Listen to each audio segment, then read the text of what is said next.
Ikalawang Timoteo, Unang Kabanata. Si Pablo na apostol ni Kristo Jesus sa pamamagitan ng kalooban ng Diyos ayon sa pangako ng buhay na nasa kay Kristo Jesus. Kay Timoteo na aking minamahal na anak, biyaya, kaawaan, kapayapaan nawang mula sa Diyos Ama at kay Kristo Jesus na Panginoon natin. Nagpapasalamat ako sa Diyos na mula sa aking kanununuan ay aking pinaglilingkuran sa budhing malinis na walang patid na inaalaala kita sa aking mga daing gabit araw.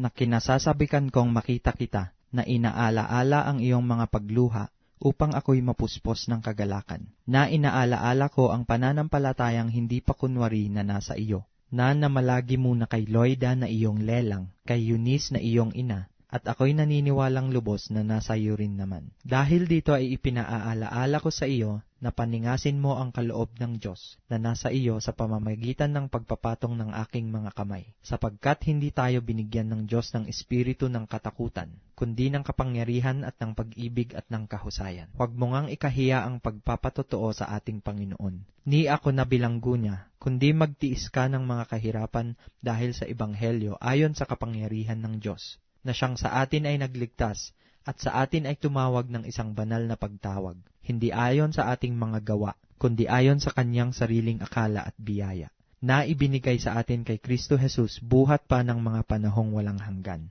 Ngunit ngayon ay nahayag sa pamamagitan ng pagpapakita ng ating tagapagligtas na si Kristo Jesus, na siyang nag-alis ng kamatayan at nagdala sa liwanag ng buhay at ng walang pagkasira sa pamamagitan ng Ebanghelyo, na sa bagay na ito ay ako'y itinalaga na tagapangaral at apostol at guro. Dahil dito ay nagtiis din ako ng mga bagay na ito. Gayon may hindi ako nahihiya, sapagkat nakikilala ko yaong aking sinampalatayanan, at lubos akong naniniwalang siya'y makapag-iingat ng aking ipinagkatiwala sa kanya hanggang sa araw na yaon. Ingatan mo ang mga ulirang mga salitang magagaling na narinig mo sa akin, sa pananampalataya at pag-ibig na nasa kay Kristo Jesus. Yaong mabuting bagay na ipinagkatiwala sa iyo ay ingatan mo sa pamamagitan ng Espiritu Santo na nananahan sa atin.